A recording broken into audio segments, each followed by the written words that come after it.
ওম দক্ষযজ্ঞ বিনাশন্যৈ মহাঘোরায় যোগিনী কোটি পরিবৃতায় ভদ্রকালৈর হিং দুর্গায় নমঃ।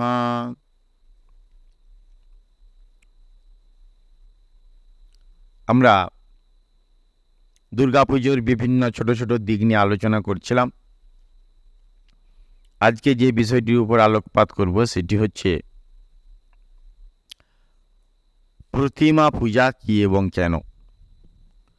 প্রথমেই প্রশ্ন আসছে, শুধুমাত্র দুর্গাপুজোর ক্ষেত্রে এই কথাটি কেন? প্রতিমা পুজো তো শুধু দুর্গা ছাড়াও অন্যান্য দেবদেবী, বিশেষ করে তার যে সন্তান সন্ততি আছে, গণেশ, কার্তিক, লক্ষ্মী, সরস্বতী বা তার অন্য রূপ কালী ইত্যাদি, সরস্বতী নানা রকম রূপগুলো আমরা মূর্তি হিসেবে করে দেখি। তা দুর্গাপুজোর অর্থে এই প্রতিমা পুজো নিয়ে আলোচনা কেন? হ্যাঁ, এটা সত্য কথা। দুর্গাপুজো হলো যে সমস্ত পুজোগুলো এই প্রতিমা কেন্দ্রিক হয়, সকলেরই নিরিখে এই প্রতিমা পুজোর কথা। প্রতিমা পুজো মানে প্রতিমাতে যে পুজো, প্রতিমা পুজো। প্রতিমা কি, প্রতিমা কত ধরনের হয়, সেইগুলো কিভাবে প্রচলিত হয়ে আসছে পুজোর উপকরণ হিসেবে। তারপর প্রতিমা পুজোর আবশ্যকতা কি, কেন করি প্রতিমা পুজো, এর সম্পর্কে আমাদের ঠাকুর শ্রী রামকৃষ্ণদেব, স্বামী বিবেকানন্দ তারাই বা কি বলেছেন। প্রতিমাতে আদৌ দেবতার আবির্ভাব হয় কি না, যদি হয় তার কি কি শর্ত থাকে, আর প্রতিমা পুজো করে লাভ কি, কি হয় প্রতিমা পুজো করে, এইগুলোই কিন্তু আজকে আমাদের আলোচ্য বিষয়। এক এক করে আলোচনা করি। প্রথমে যে জিনিস নিয়ে আলোচনা করব সেটা হচ্ছে প্রতিমা কত ধরনের হয় বা কী রূপ হয় ইত্যাদি। তাহলে প্রতিমা মানে পুজোর একটা প্রতীকী মাধ্যম, তাকে অবলম্বন করে আমরা পুজো করে থাকি। একটু আগে আমি পড়িনি, দিয়ে ব্যাখ্যাটা সুবিধা হবে জানতে। এখানে বলা হয়েছে পুজোর জন্য ব্যবহৃত বিভিন্ন প্রতীক বা প্রতিমা সম্বন্ধে কুলার নবতন্ত্রে বিভিন্ন প্রতিমা সংক্রান্ত বিষয়ে আলোচনা করা হয়েছে। কীরকম বলছে, কুণ্ড এবং স্থণ্ডিলের মধ্যে এটি একটা প্রতিমা হতে পারে।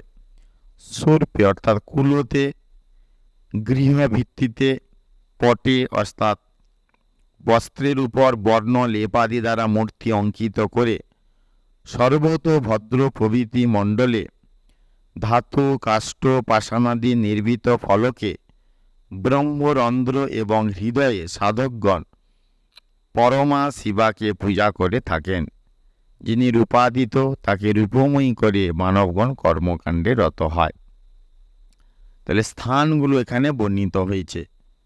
কুণ্ডে, স্থণ্ডিলের মধ্যে যজ্ঞকুণ্ড যেগুলো, কুলোতে গৃহের ভিত্তিতে ছোট ঘর করে, পটে মানে চিত্রে, বস্ত্রের উপরে বর্ণ লেপনাদি দ্বারা মূর্তি অঙ্কিত করে, আর কি বিভিন্ন মূর্তিতে ধাতু কাষ্ঠ পাষাণাদি বিভিন্ন পাথর আদি বিভিন্ন মূর্তিতে, ব্রহ্মরন্ধ্রে এবং হৃদয়ে, এই স্থানগুলোর উপর প্রতিমাকে প্রতীক হিসেবে কল্পনা করে আমরা পুজো করতে পারি।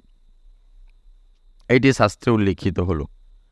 আর একটি শাস্ত্র রয়েছে শ্রীমদ্ ভাগবত, যেখানে শ্রীকৃষ্ণের জীবন কথা বর্ণিত হয়েছে। সেখানে এই প্রতিমা কত ধরনের হয় সেইটি উল্লিখিত আছে। আমি বলি, সেখানে বলা হয়েছে শৈলী দারুময়ী লৌহী লেপ্যা লেখাচ্ছ সৈকতা মনোময়ী মণিময়ী প্রতিমাষ্টা বিধা স্মৃতা। কি অর্থ এই শ্লোক, সংস্কৃত শ্লোকটির? বলা হয়েছে শিলাময়ী, কাষ্ঠময়ী, সুবর্ণাদি ধাতুময়ী, মৃৎ চন্দনাদিময়ী, পটময়ী, বালুকাময়ী, মনোময়ী এবং মণিময়ী, এই 8 প্রকার প্রতিমা শাস্ত্রে বর্ণিত হয়েছে। তাহলে যে প্রতিমাগুলোকে অবলম্বন করে পুজো করা, শুধু দুর্গার নয়, যে কোনো যে আমরা প্রতিমা পুজো করি, এখানে তার উল্লিখিত করা হলো স্থানগুলো। এখানে বলা হয়েছে যে কি ধরনের হয়। শিলাময়ী, শিলা অর্থাৎ পাথরের হতে পারে, পাথরের দেবী মূর্তি বা দেবতা মূর্তি আমরা দেখেছি জানি। দ্বিতীয়ত কাষ্ঠময়ী, কাঠের হতে পারে, যেমন এই পুরীর জগন্নাথ মন্দিরের যে শ্রী শ্রী জগন্নাথ দেব নিম কাঠের তৈরি হয়। সুবর্ণাদি ধাতুময়ী অনেক শুভ সোনার মূর্তি আছে বিভিন্ন দেবদেবীর অনেক জায়গায়, কাশীতে সোনার অন্নপূর্ণা আছে ইত্যাদি। মৃৎ চন্দনাদিময়ী মাটির তৈরি, এটা তো আর বলার অপেক্ষা রাখে না। বিশেষ করে দুর্গাপুজোর প্রায় মূর্তি কয়েকটি বনেদি জমিদার গৃহ ছাড়া বেশিরভাগ ক্ষেত্রে মৃন্ময়ী প্রতিমা মূর্তিতেই মায়ের পুজো হয়। পটময়ী মানে ছবি আঁকা থাকবে সেক্ষেত্রে। বালুকাময়ী বালির তৈরি, যে রামেশ্বর শিব মন্দির সীতা দেবী যে তৈরি করেছিল তার খেলার ছলে এখন যেটি বিখ্যাত হয়ে আছে দক্ষিণ ভারতে, সেই শিব মন্দিরটি শিবলিঙ্গটি বালুর তৈরি, বালি দিয়ে তৈরি, তাই বালুকাময়ী। মনোময়ী মানে মন দিয়ে তাকে গড়ে তোলা যায়, শুধু যে বাহ্য বস্তু দিয়ে তিনি তৈরি হয় তাই নয়, মন দিয়েও তাকে গড়া যায়। এবং মণি মানে সেই মণিমুক্তা তুল্য, সেই সম্পর্কিত। এভাবে 8 প্রকার প্রতিমা শাস্ত্রে বর্ণনা করা হয়েছে। এই প্রতিমাকে প্রতীক অবলম্বন করে সাধক পূজা করে থাকেন এবং তার যে অভীষ্ট ফল সেগুলো লাভ করেন।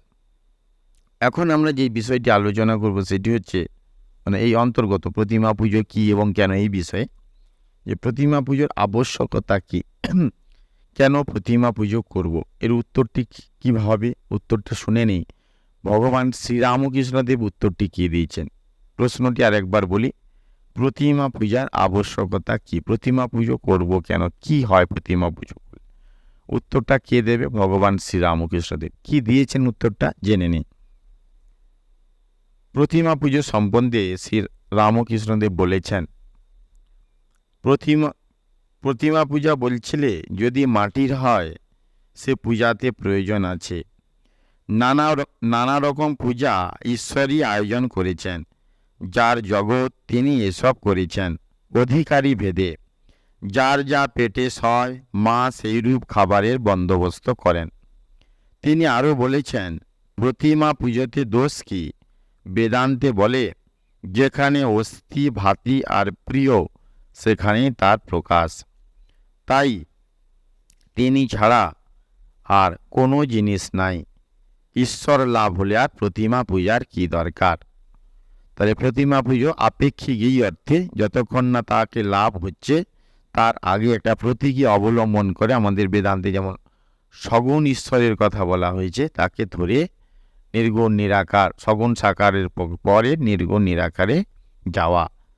শেষ কথাটি বললেন ভগবান শ্রীরামকৃষ্ণ, ঈশ্বর লাভ হলে আর প্রতিমা পূজার কি দরকার। অর্থাৎ এখানেই উত্তরটি লুকিয়ে আছে, প্রতিমা পূজার আবশ্যকতা কি। যে ওকে ধরে একটা সিঁড়ি যেমন আমরা নিচে ধরে উপরে যাই, এই প্রতিমা পুজোর অর্থ হচ্ছে সিঁড়ি। কিসের সিঁড়ি? আধ্যাত্মিক যে উত্তরণ, ফাইনাল যে উত্তরণটি হয় ঈশ্বর লাভ, সেইটি যেমন সিঁড়ি বেয়ে যেমন ছাদের উপরে উঠা যায়, তেমনি প্রতিমা পুজোকে প্রতীক অবলম্বন করে সাধক তার যখন সাধনা এগিয়ে নিয়ে যাবেন, ছাদের উপরে উঠা অর্থাৎ যখন ঈশ্বর লাভ হবে তখন আর প্রতিমা পূজার প্রয়োজন নেই। যেমন উপরে উঠতে গেলে সিঁড়ির দরকার হয়, সিঁড়ি না হলে উপরে উঠা যায় না, উপরে উঠে গেলে আর সিঁড়ির প্রয়োজন নেই। এবার যদি নামতে হয়, নামতে হলে তো সিঁড়ি লাগবে।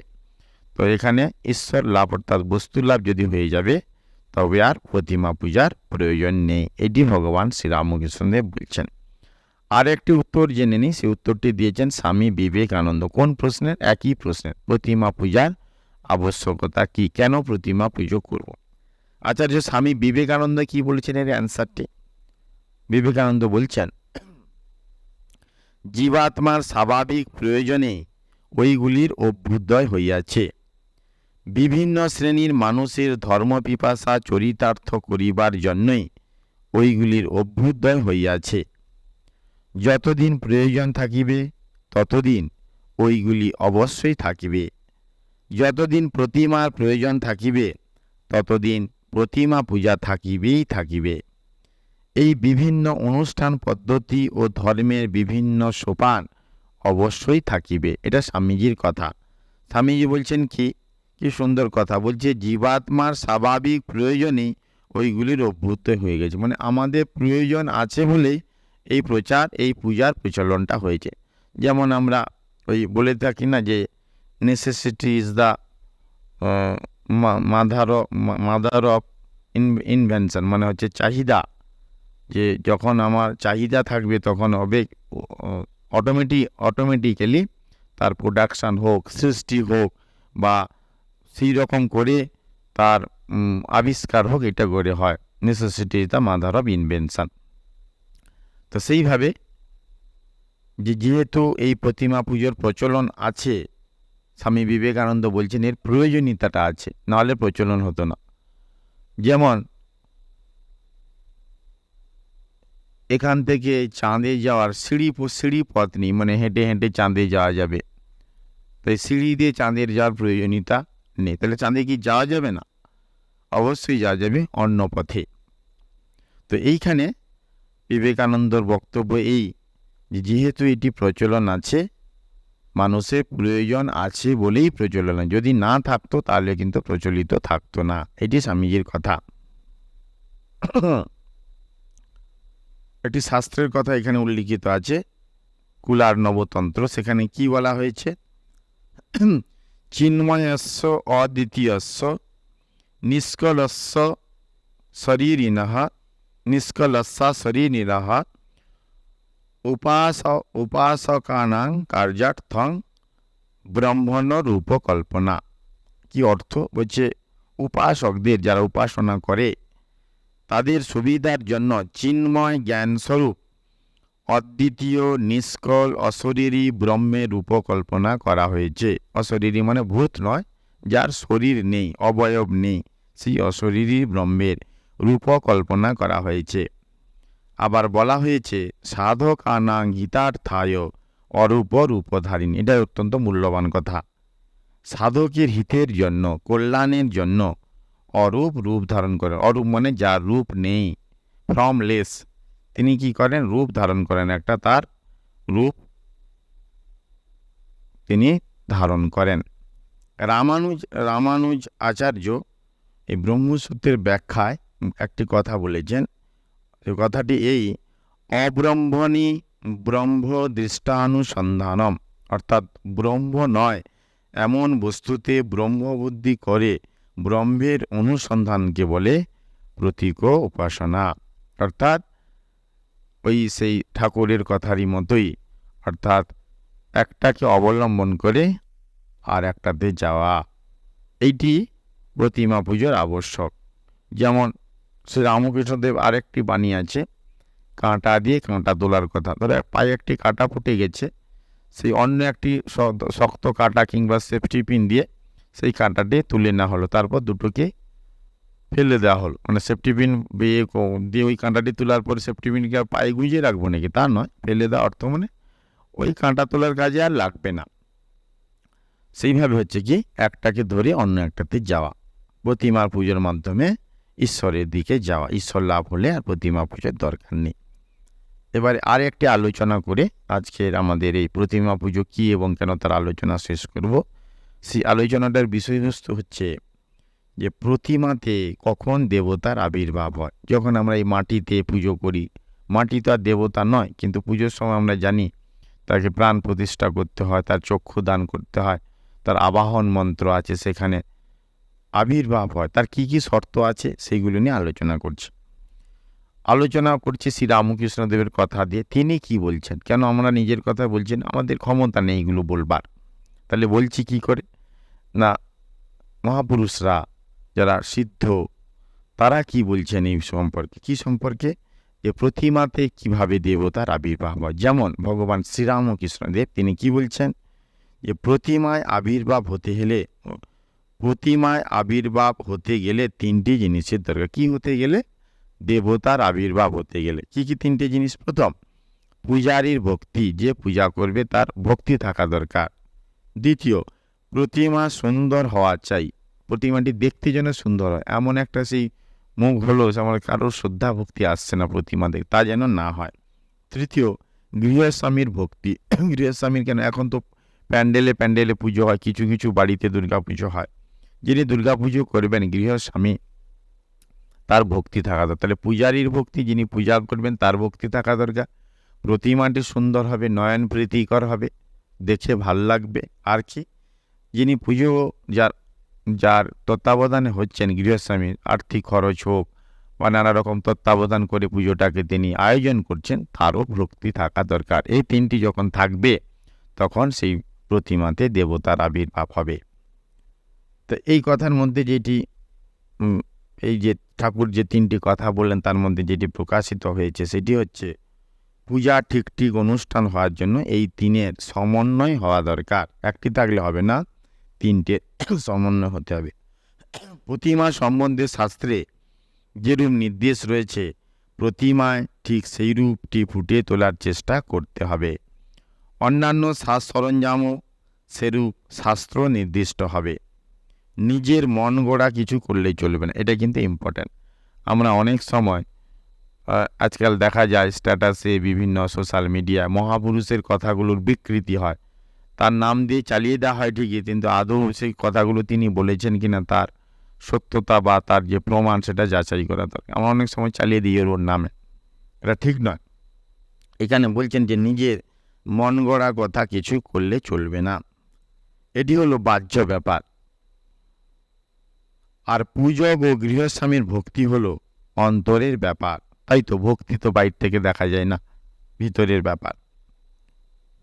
কাজেই পূজাকে যথার্থ পূজায় পরিণত করবার জন্য যে কোনো প্রতিমা পূজা এই অন্তর ও বাহিরের ভাব দুটি সমন্বয়ের প্রয়োজন। শ্রী শ্রী ঠাকুরের এই কথাগুলির সমর্থন বিভিন্ন শাস্ত্র পাওয়া যায়।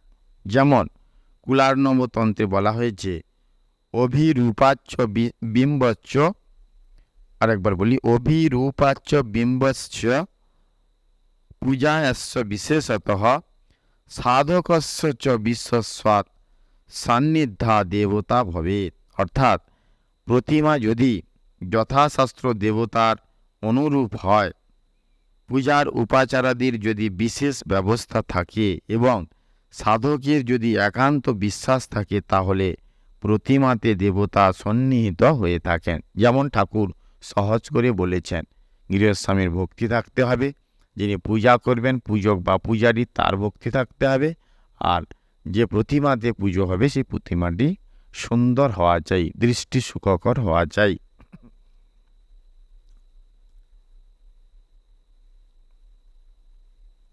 আরেকটি শাস্ত্রে বলা হয়েছে, অর্চকস্য তপয়োগাৎ অর্চনস্য অতিশায়নাৎ অভিরূপাচ্য বিম্বস্য দেবঃ সান্নিধ্যম ঋচ্ছতি।